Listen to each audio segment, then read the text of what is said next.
Hello and welcome to the CBN News YouTube channel. My name is Dan Andros. I'm here today with John Stolnis and David Brody of CBN, and we are here because once again, Congress has found themselves in the... Why is this shocking, guys, that every year they're like, oh no, we've got to pass a budget, and it's like, there's going to be a shutdown. What do we do?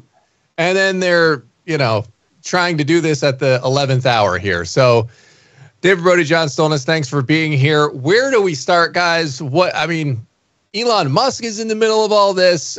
What is the overarching big picture here? We'll start with you, David. I don't know. Back to you. Back to you. That's all. That's it. No, talk about a pickle. Talk about a debacled pickle. I don't know. This whole thing is just insane. Okay, let's start with this since we're live here. The latest is, I'm trying to have a calm voice now. The latest is that Speaker Mike Johnson has another plan. I think we're on plan Z. No, is it C? Oh, it's C. I'm sorry. It feels like Z at this point, honestly. But yeah, no, we're on plan C. Here's what I think is going to happen. This is my spidey sense.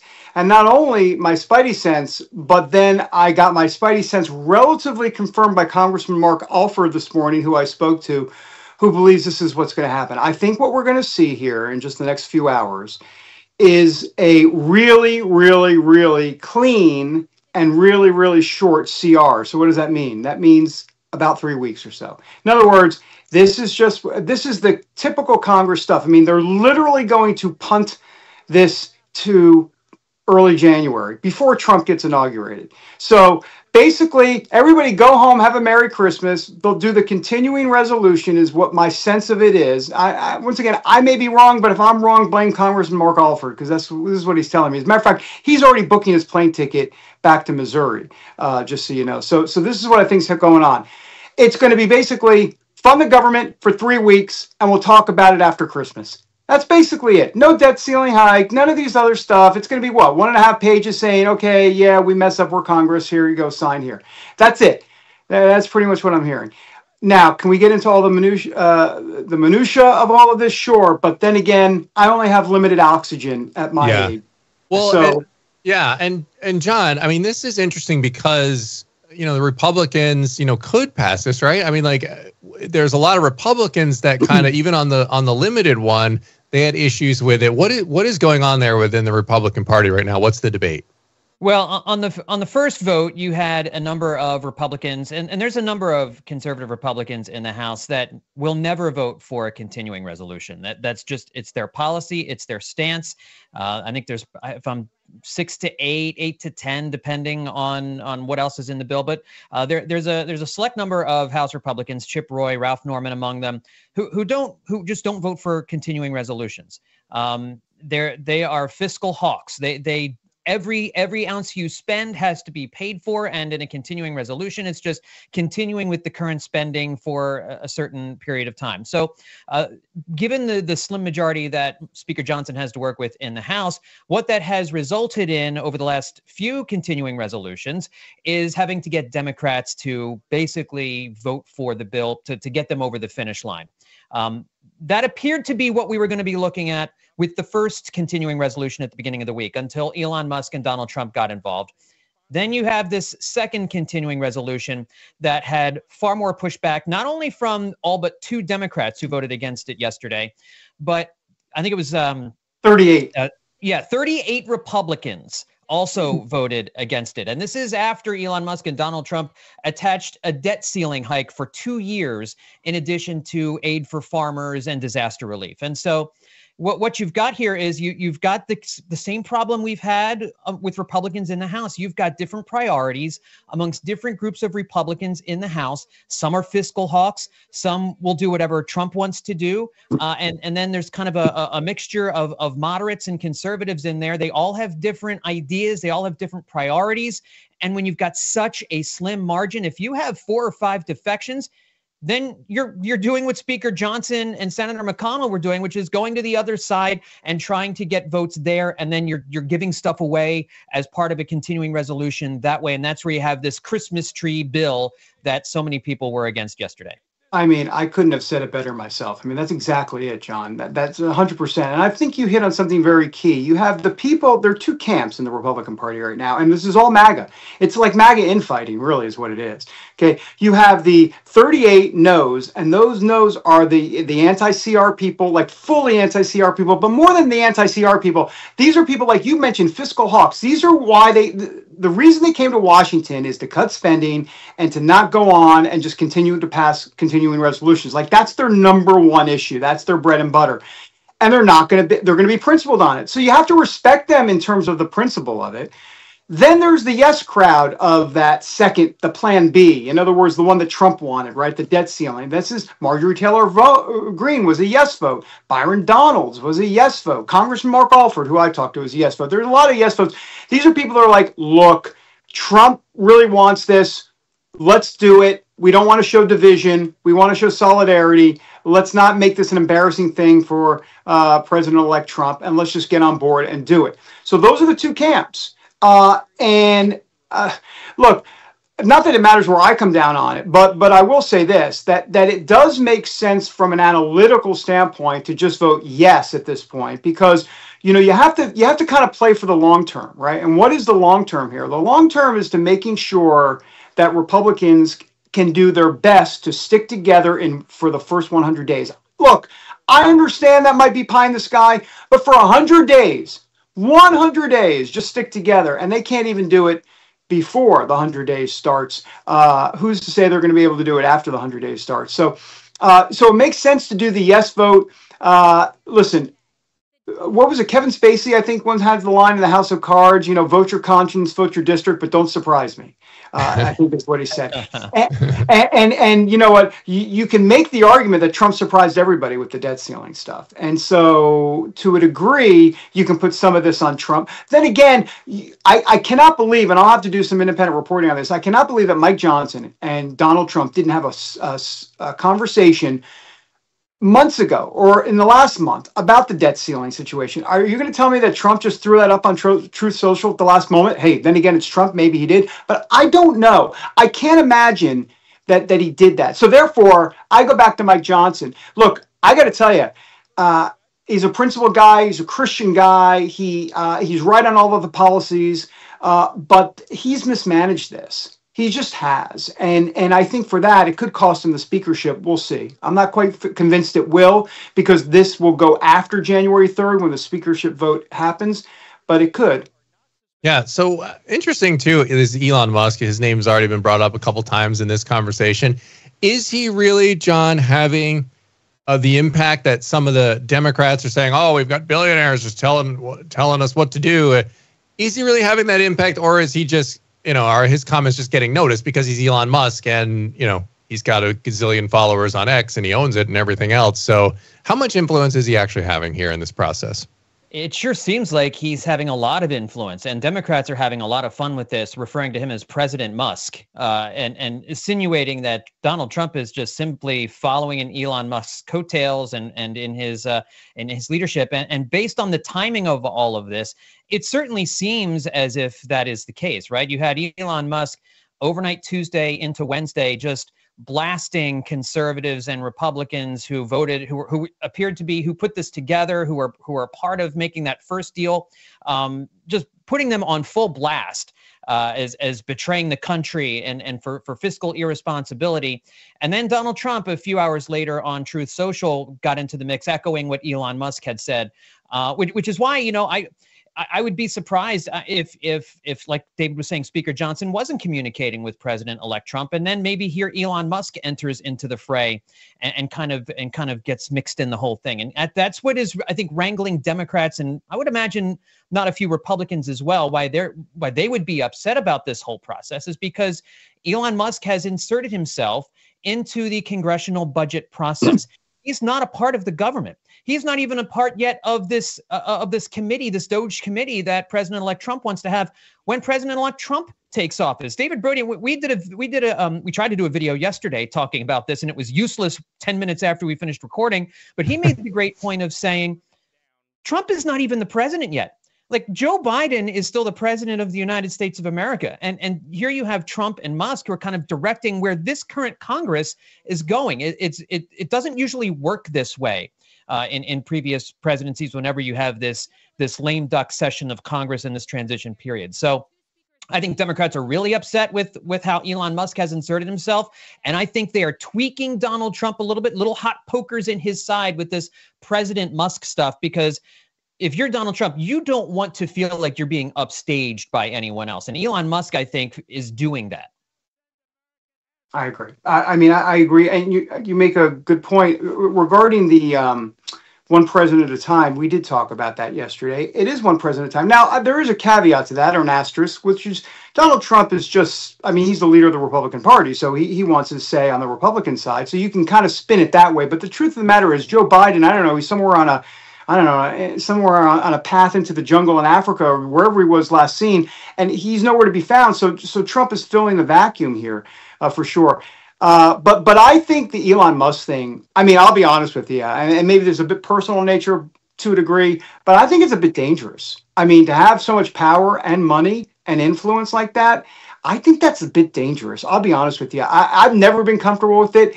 This feels like a potential bad rerun or a sequel of Thelma and Louise, Donald and Elon, part 2. You know, I'm not quite sure. I'm not quite sure how this car ride ends here. We'll see.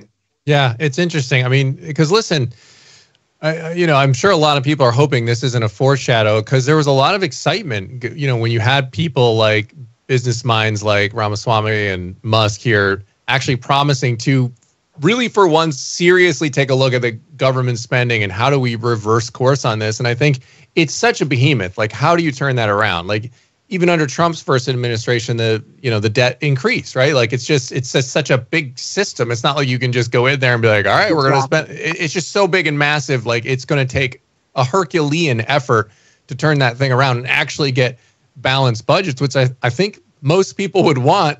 But there was a lot of optimism with the types of people that Trump was putting in that maybe we'd be on the path to doing that. Does this kind of fracturing we're seeing right now, like you said, infighting inside the GOP, does that put a damper on some of that optimism, or is it this kind of specific to this CR shenanigans that happen every year? Well, I think it's false optimism, because Donald Trump is not a fiscal conservative. It's just that simple. He's not. I mean, remember, he's on record with NBC saying he wants to do away with the debt ceiling. He doesn't care.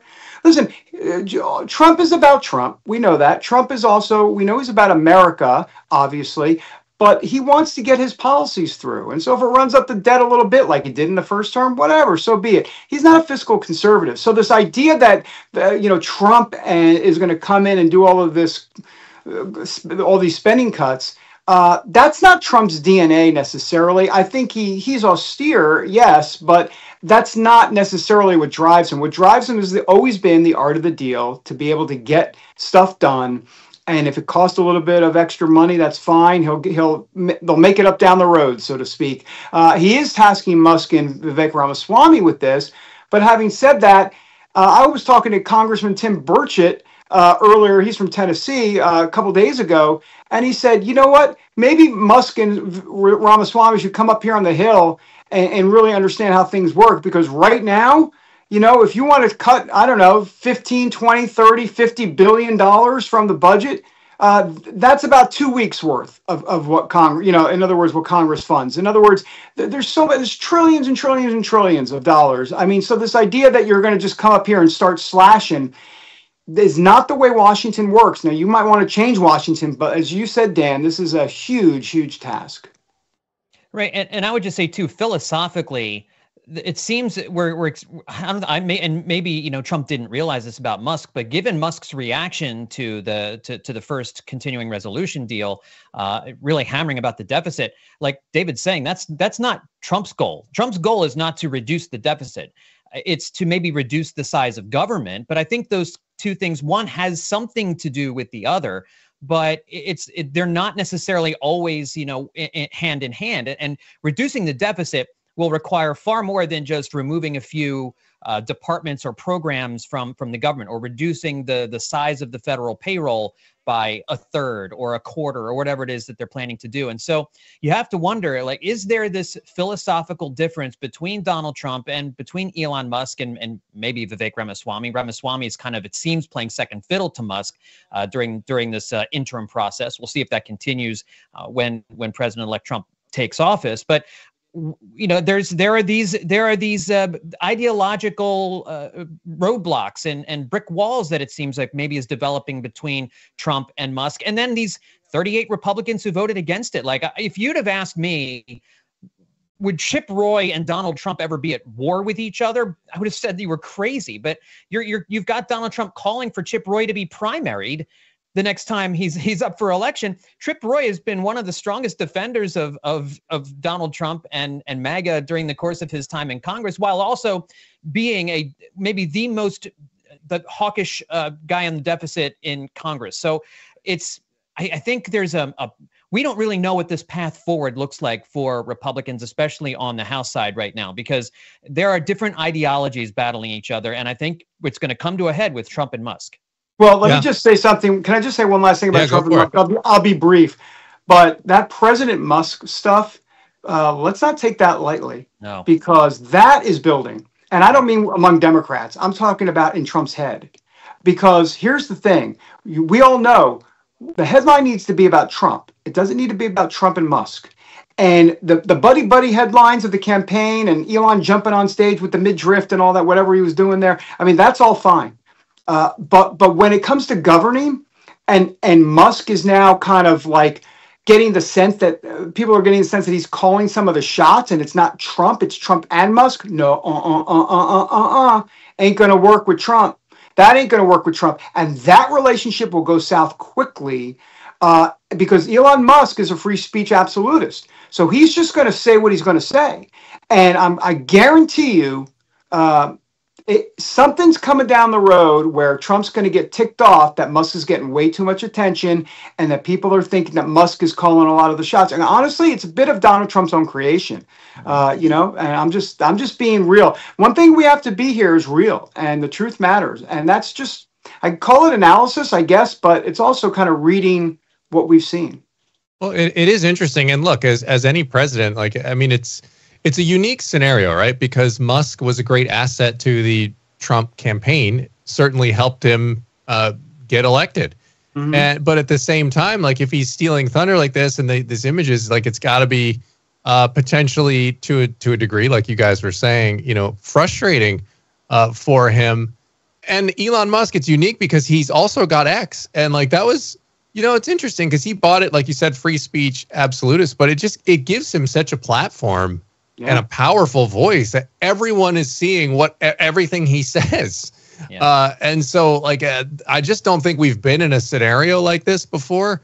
And it'll be certainly interesting to see how that relationship plays out, because I think you can probably, guys, to some extent have, like, John, you were talking about the differences in views between Musk and Trump. I think a lot of these things, like Trump's policies, he's always talking about generating revenue through his fiscal policies, and maybe he can generate more revenue while Musk is cutting, and maybe those two things can sort of live at the same time. I don't know. But it is going to be interesting to watch this relationship develop. And how much of this is one question I have, how much of this is, I'm always leery of kind of mainstream media narratives, because sometimes they create a narrative and then everyone just goes along and argues those narratives, but sometimes that's kind of the narrative they want. Is there some of that? I mean, I know you're saying you're seeing it too, but how much of it could be, maybe a planted narrative, so to speak? Well, I'll just say this in terms of Trump and Musk, they're both alphas. How often do you see two alphas walking hand in hand, coexisting with one another, deferring to each other? It doesn't really happen. And maybe there is a conversation that'll take place between Trump and Musk, or between people around Trump and people around Musk, that essentially they have to say, listen, one of these two people is the president, and one of these two people is co-headlining a commission looking at reducing government waste, right? I mean, those are the jobs that these two people are supposed to have. But in this case, it doesn't seem to me as if it's just a media-driven headline. Right now, it's a democratically driven headline. This is what the Democrats are putting out there. Elizabeth Warren was talking about this yesterday. Democratic Congressman, I forget now, totally lost the name. Warren. No, Elizabeth Warren, and it was... it doesn't matter. I can't remember the name, but there was a couple of members of Congress yesterday who came out. Jeffries was one who called it the Johnson or the Trump Musk bill. They're just attaching Musk to all of this stuff because they know it's going to grate on Donald Trump. So the media, I think, is just kind of going with what the Democrats, the line that the Democrats are trying to put out there right now. Well, I agree. And I will also just add, remember, it's Marjorie Taylor Greene and a few others of people have already floated Elon Musk for Speaker of the House. Okay. So, I mean, that's out there too. So the Republicans are playing into this as well. So, yeah. We'll see. All right. Well, guys, listen, we'll watch. They're apparently going to be voting here again. They're going to give it another shot here sometime soon, according to Speaker Johnson there. So we will see, and we'll have the update on cbnnews.com. But John Stolness and David Brody, appreciate you guys stopping by and breaking this all down. These, once again, the last minute shenanigans here on the budget. We can expect to see this at the same time next year, same time, same place next year. We'll have this conversation. We can just, maybe we should just do like a new intro and an outro, like we'll call it 2025 and the budget crisis of 2025, and we'll just save it some more. Just cue this up, and we'll just have audio dubbing. We'll just have audio dubbing and replace the year. Yeah. Remember the clothes we're all wearing. Just set them aside. Oh, good point. Yeah. Good point. Yeah, indeed. All right, gentlemen. Thank you. Appreciate it. Appreciate you all for watching, and stay tuned to CBN News for more.